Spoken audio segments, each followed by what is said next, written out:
ಎಲ್ಲರಿಗೂ ಸ್ವಾಗತ. ನಾವಿವತ್ತು ಹಲಸಿನ ಹಣ್ಣು ಮೂರೋದು ಹೇಗೆ ಅಂತ ನೋಡೋಣ ಬನ್ನಿ.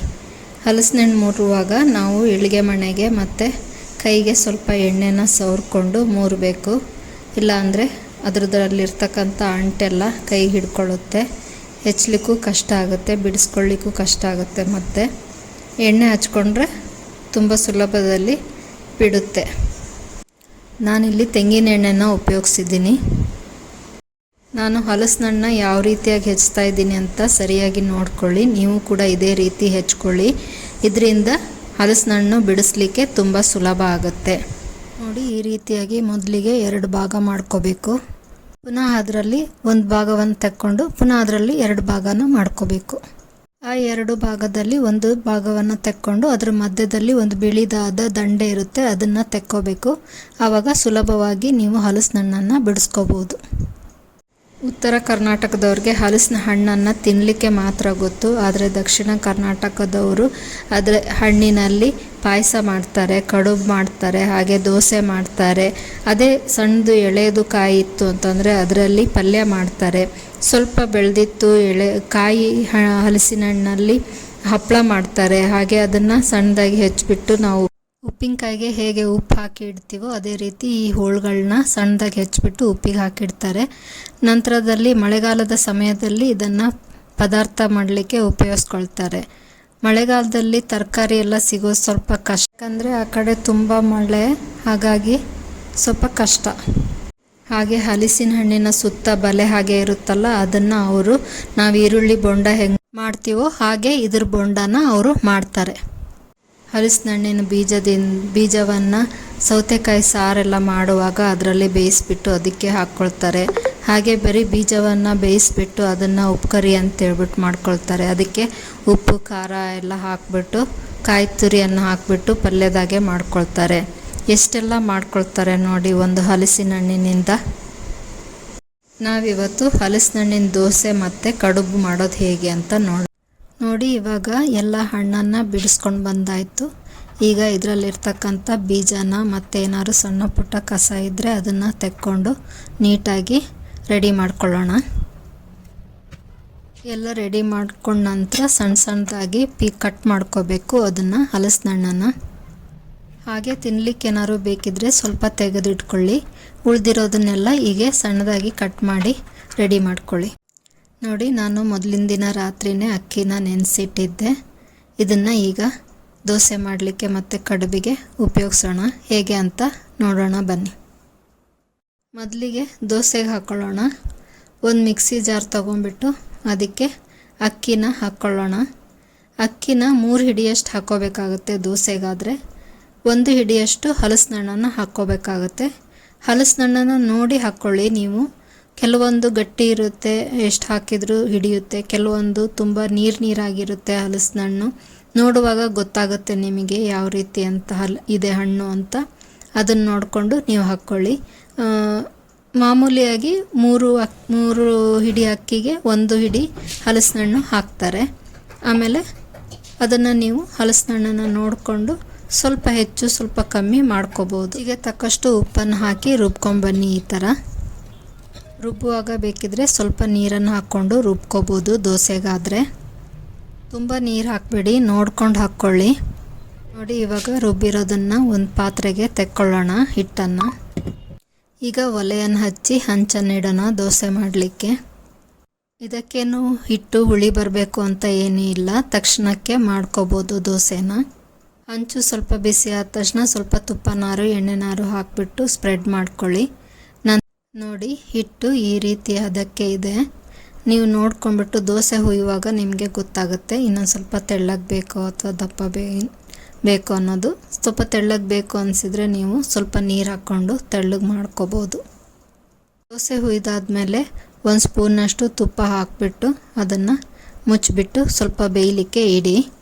ನೋಡಿ, ನನಗೆ ಇವಾಗ ಸ್ವಲ್ಪ ದಪ್ಪ ಅನ್ನಿಸ್ತು ಹಿಟ್ಟು, ಅದಕ್ಕೆ ಇನ್ನೊಂದು ಸ್ವಲ್ಪ ನೀರು ಹಾಕ್ಕೊಂಡು ಸ್ವಲ್ಪ ಸರಿ ಮಾಡ್ಕೊಳ್ತಾ ಇದ್ದೇನೆ, ತೆಳ್ಳಗೆ ಮಾಡ್ಕೊಳ್ತಾ ಇದ್ದೆ. ತಿರುಗಿಸಿ ಹಾಕಿದ ನಂತರ ದೋಸೆನ ಸ್ವಲ್ಪ ಆಚೆ ಈಚೆ ಮಾಡಿಕೊಂಡು ಎಲ್ಲ ಕಡೆ ಸಮನಾಗಿ ಬೇಯಿಸ್ಕೊಳ್ಳಿ. ಬೇಯಿಸ್ಕೊಂಡ ನಂತರ ಒಂದು ತಟ್ಟೆಗೆ ತೆಕ್ಕೊಳ್ಳಿ. ತೆಕ್ಕೊಂಡಾದ ನಂತರ ಇನ್ನೊಂದು ದೋಸೆನ ಮಾಡೋಣ ಬನ್ನಿ. ನೋಡಿ ಹಿಟ್ಟು ಆಗ ಸ್ವಲ್ಪ ದಪ್ಪ ಅನ್ನಿಸ್ತಾ ಇತ್ತು, ಈಗ ಸ್ವಲ್ಪ ಸರಿ ಆಯಿತು. ಇದೇ ರೀತಿ ನೀವು ಅಡ್ಜಸ್ಟ್ ಮಾಡಿಕೊಂಡು ದೋಸೆನ ಮಾಡಬೇಕು. ಇದೇ ರೀತಿ ಎಲ್ಲ ದೋಸೆಗಳನ್ನು ಮಾಡ್ಕೊಳ್ಳಿ. ಹೇಗಾಗಿದೆ ಅಂತ ನನಗೆ ಕಮೆಂಟಲ್ಲಿ ತಿಳಿಸಿ. ಇದಕ್ಕೆ ಮೆಣಸಿನ ಗಟ್ಟಿ ಅಂತ ಮಾಡ್ತಾರೆ ಮಂಗಳೂರು ಕಡೆ, ಅದನ್ನು ಮಾಡ್ಕೊಳ್ಳಿ, ಚೆನ್ನಾಗಿರುತ್ತೆ. ಅದಕ್ಕೆ ಸ್ವಲ್ಪ ತುಪ್ಪ ಹಾಕ್ಕೊಂಡು ಇದ್ರ ಜೊತೆ ತಿಂದರೆ ತುಂಬ ಟೇಸ್ಟಿಯಾಗಿರುತ್ತೆ. ಈಗ ಹಲಸಿನ ಹಣ್ಣಿನ ಕಡುಬು ಮಾಡೋದು ಹೇಗೆ ಅಂತ ನೋಡೋಣ. ಅದಕ್ಕೆ ನಾವು ಆಗ ಮಿಕ್ಸಿ ಜಾರಲ್ಲಿ ದೋಸೆಗೆ ಹಾಕಿದ್ವಲ್ಲ, ಅದೇ ಜಾರನ್ನು ತಗೊಳ್ತಾ ಇದ್ದೀನಿ. ಅದಕ್ಕೆ 1 ಹಿಡಿ ಅಕ್ಕಿ ಹಾಕ್ಕೊಂಡ್ರೆ 3 ಹಿಡಿಯಷ್ಟು ಹಲಸಿನ ಹಣ್ಣನ್ನು ಹಾಕ್ಕೋಬೇಕಾಗುತ್ತೆ. ಇದಕ್ಕೆ ಸ್ವಲ್ಪ 1/4 ಚಮಚದಷ್ಟು ಉಪ್ಪನ್ನು ಹಾಕಿ ಇದನ್ನು ರುಬ್ಬಿಕೊಳ್ಳಿ. ನೀರು ಹಾಕಬೇಕಾಗಿಲ್ಲ ಇದಕ್ಕೆ, ಆ ಹಲಸಿನ ಹಣ್ಣಿನ ರಸದಲ್ಲೇ ಅದು ಸಣ್ಣ ಆಗಬೇಕು. ಆ ರೀತಿ ನೈಸಾಗಿ ರುಬ್ಕೊಳ್ಳಿ. ನೋಡಿ, ಈ ರೀತಿಯಾಗಿ ಸಣ್ಣದಾಗಿ ಪೇಸ್ಟ್ ಆಗಬೇಕು, ನೈಸಾಗಿ. ನೋಡಿ, ಈಗ ಇದನ್ನು ಒಂದು ಪಾತ್ರೆಗೆ ತಗೊಳ್ತಾ ಇದ್ದೀನಿ. ಆಗ ದೋಸೆಗೆ ತಗೊಂಡಿದ್ವಲ್ಲ, ಅದೇ ಪಾತ್ರೆಗೆ ತಗೊಳ್ತಾ ಇದ್ದೀನಿ. ಹಿಟ್ಟೆಲ್ಲ ಖಾಲಿಯಾಗಿದೆ ದೋಸೆ ಮಾಡಿ, ಹಾಗಾಗಿ ಅದೇ ಪಾತ್ರೆಗೆ ಹಿಟ್ಟನ್ನು ತಗೊಳ್ತಾ ಇದ್ದೀನಿ. ನೋಡಿ, ಹಿಟ್ಟು ಈ ಹದಕ್ಕೆ ಮಾಡ್ಕೋಬೇಕು. ಉಳಿದಿರೋದನ್ನು ಇದೇ ರೀತಿ ಹಿಟ್ಟನ್ನು ಮಾಡಿಕೊಂಡು ಒಂದು ಪಾತ್ರೆಗೆ ತೆಗೆದಿಟ್ಕೊಳ್ಳಿ. ನೋಡಿ, ಕಡುಬಿಗೆ ಇನ್ನೊಂದು ಟ್ರಿಪ್ಪು ಹಿಟ್ಟನ್ನು ಮಾಡ್ಕೊಳ್ಳಿಕ್ಕೆ ಹಾಕ್ಕೊಳ್ತಾ ಇದ್ದೀನಿ. 1 ಹಿಡಿಯಷ್ಟು ಅಕ್ಕಿ ಮತ್ತು 3 ಹಿಡಿಯಷ್ಟು ಹಲಸಿನ ಹಣ್ಣನ್ನು ಹಾಕ್ಕೊಳ್ತಾ ಇದ್ದೇನೆ.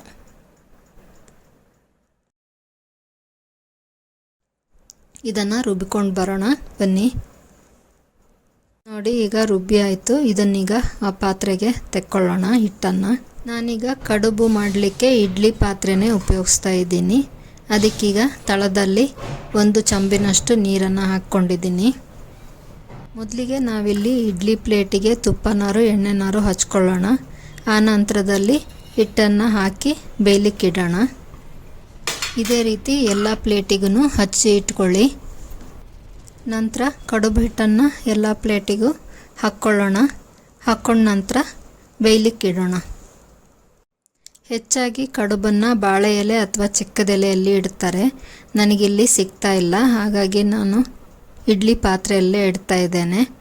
ಬಾಳೆ ಎಲೆಯಲ್ಲಿ ಇಟ್ಟರೆ ತುಂಬ ಚೆನ್ನಾಗಿ ಬರುತ್ತೆ. ಇದರಲ್ಲಿ ಸ್ವಲ್ಪ ಶೇಪ್ ತೊಗೊಂಬರ್ಲಿಕ್ಕೆ ಸ್ವಲ್ಪ ಕಷ್ಟ ಆಗುತ್ತೆ, ಯಾಕಂದರೆ ಇದಕ್ಕೆ ಹಿಟ್ಟಿಗೆ ನೀರು ಹಾಕಲಿಕ್ಕಿಲ್ಲ. ಹಾಗಾಗಿ ಅದು ಶೇಪು ಅಷ್ಟಾಗಿ ಬರೋದಿಲ್ಲ. ಟೇಸ್ಟ್ ಮಾತ್ರ ಎಲ್ಲ ಅದೇ ಥರ ಇರುತ್ತೆ. ನಿಮಗೇನಾದರೂ ಬಾಳೆ ಎಲೆ ಅಥವಾ ಚಕ್ಕೆದೆಲೆ ಸಿಗುತ್ತೆ ಅನ್ನೋದಾದರೆ ಅದರಲ್ಲೇ ಇಟ್ಕೊಳ್ಳೋದು ಬೆಸ್ಟು. ಆರೋಗ್ಯದ ದೃಷ್ಟಿಯಿಂದನೂ ಒಳ್ಳೆಯದು ಬಾಳೆ ಎಲೆ ಅಥವಾ ಚಕ್ಕೆದೆಲೆ, ಹಾಗಾಗಿ ಹೇಳಿದೆ. ನೋಡಿ, ಈಗ ಎಲ್ಲ ಪ್ಲೇಟಿಗೂ ಹಾಕ್ಕೊಂಡಾಯಿತು. ಈಗ ಈ ಪಾತ್ರೆಯಲ್ಲಿ ಅದನ್ನು ಇಟ್ಬಿಟ್ಟು ಬೇಯಲಿಕ್ಕಿಡೋಣ. 10 ರಿಂದ 15 ನಿಮಿಷ ಬೇಯ್ಕೊಳ್ಳಿ. ನಂತರದಲ್ಲಿ ತೆಗೆದು ನೋಡೋಣ. 10 ನಿಮಿಷ ಆಯಿತು, ನೋಡೋಣ ಬನ್ನಿ ಬೆಂದಿದ ಅಂತ.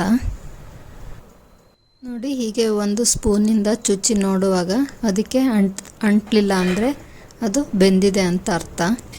ಇನ್ನು ಸ್ವಲ್ಪ ಬೇಯಬೇಕು ಅಂತ ಅನ್ನಿಸ್ತಾ ಇದೆ ನನಗೆ. ಬೆಂದಿದೆ ಆಲ್ಮೋಸ್ಟು. ಇನ್ನೊಂದು 2 ನಿಮಿಷ ಬಿಡೋಣ ಅಂತ ಅನಿಸುತ್ತೆ. 2 ನಿಮಿಷ ಆಯಿತು, ನೋಡೋಣ ಬನ್ನಿ ಬೆಂದಿದ ಅಂತ. ಈಗ ಪರ್ಫೆಕ್ಟ್ ಆಗಿದೆ. ಒಲೆ ಆಫ್ ಮಾಡ್ಕೊಳ್ಳೋಣ. ಆಮೇಲೆ ಒಂದು ತಟ್ಟೆಗೆ ಸರ್ವ್ ಮಾಡ್ಕೊಳ್ಳೋಣ ಬನ್ನಿ. ನೋಡಿ, ಎಷ್ಟು ಚೆನ್ನಾಗಾಗಿದೆ. ಇದಕ್ಕೆ ಮೆಣಸಿನ ಗಟ್ಟಿ ಮತ್ತು ತುಪ್ಪ ಹಾಕ್ಕೊಂಡು ತಿಂದರೆ ತುಂಬ ಚೆನ್ನಾಗಿರುತ್ತೆ. ಈ ಮೆಣಸಿನ ಗಟ್ಟಿ ಏನಾದ್ರು ರೆಸಿಪಿ ನಿಮಗೆ ಬೇಕಾದರೆ ಕಮೆಂಟಲ್ಲಿ ತಿಳಿಸಿ, ನಾನು ನೆಕ್ಸ್ಟ್ ವಿಡಿಯೋದಲ್ಲಿ ಅಪ್ಲೋಡ್ ಮಾಡ್ತೇನೆ. ಕೆಲವೊಂದು ಸಲ ಹಲಸಿನ ಹಣ್ಣು ಏನಾದ್ರು ಜಾಸ್ತಿ ಆಯಿತು ಅಂದರೆ ದೋಸೆಗೆ ಮಾಡುವಾಗ ಹಂಚಿಗೆ ಹಿಡ್ಕೊಳ್ಳುತ್ತೆ. ಹಾಗೆ ಕೆಲವರು ಕಡುಬಿನ ಹಿಟ್ಟಿಗೆ ಬೆಲ್ಲವನ್ನು ಹಾಕ್ಕೊಳ್ತಾರೆ, ನಾವಿಲ್ಲಿ ಹಾಕ್ಕೊಳ್ತಾ ಇಲ್ಲ. ಈ ವಿಡಿಯೋ ಇಷ್ಟ ಆಗಿದ್ದರೆ ನನ್ನ ಚಾನಲ್ನ ಸಬ್ಸ್ಕ್ರೈಬ್ ಮಾಡೋದನ್ನು ಮರಿಬೇಡಿ. ಹಾಗೆ ಬೆಲ್ ಐಕಾನ್ನ ಒತ್ತಿ ನನ್ನ ಎಲ್ಲ ವಿಡಿಯೋಗಳ ನೋಟಿಫಿಕೇಷನ್ ಶೀಘ್ರವಾಗುತ್ತೆ.